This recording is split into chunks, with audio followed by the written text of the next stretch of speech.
FERPA for Educators, a guide to the Family Educational Rights and Privacy Act. What is FERPA, or the Family Educational Rights and Privacy Act? FERPA is a federal law that protects the confidentiality of student education records. FERPA prevents the disclosure of personally identifiable information from education records without consent.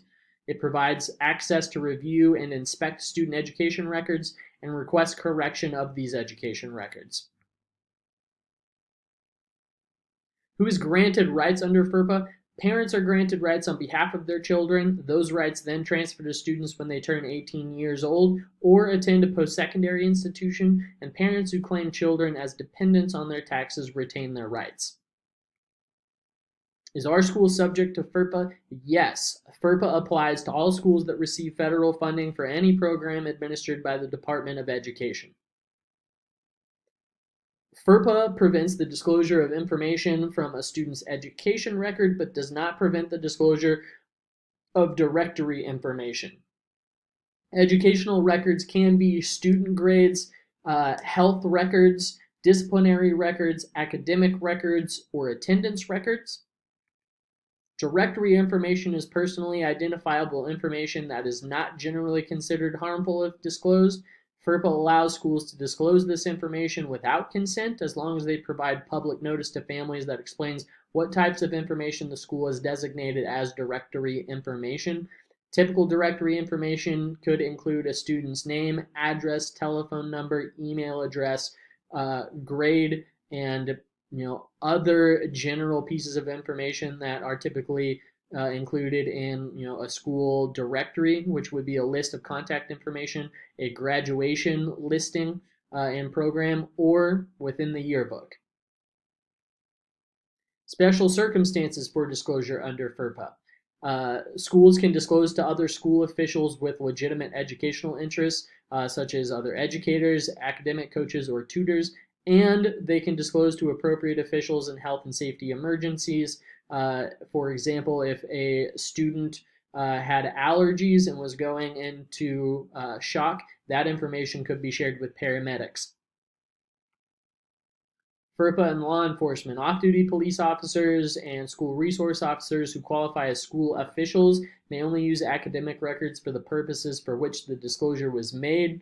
An example, to promote school safety and the physical security of students. They do not have open access to educational records. It has to be used or disclosed with the intent of the promotion of school safety and security. FERPA and school security surveillance. Parents can request access to surveillance recordings as an educational record if it is directly related to a student. Schools cannot release surveillance footage to outside law enforcement on a specific student unless written parental consent is given.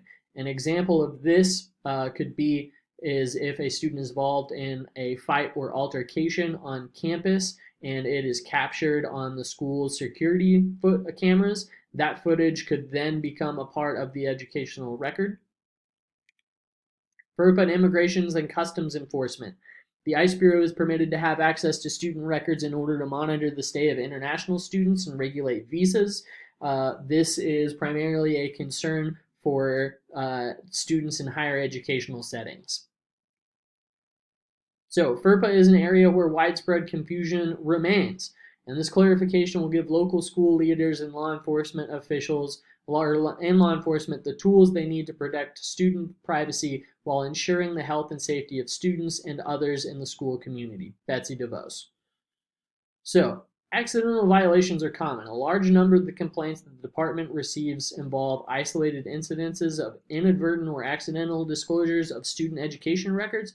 Often the most effective response to these complaints will involve assisting the educational institution or agency to improve their policies, practices, and security controls to prevent future incidents. Common and unintentional FERPA violations can happen and happen frequently. So we have to be careful of the online vendors that we choose and how they collect, share, and use the data about students. We need to know when to legally release and withhold information. It would be illegal for us to withhold an academic record if a parent makes a request to see it. Additionally, we just need to be cautious about what we tell to whom. Common conversations could inadvertently result in illegal FERPA violations. So, how to ensure that our school is FERPA compliant? So, we do that through raising awareness about FERPA through presentations like this. We encourage our educators to know the rights, protections, and exceptions. We want to choose compliant vendors who have secure data policies. We want to train all of our school employees and implement compliant procedures and policies. We want to work to encrypt our files and emails to protect our digital data and implement other prevention tools. So technology increases the amount of student data that we have.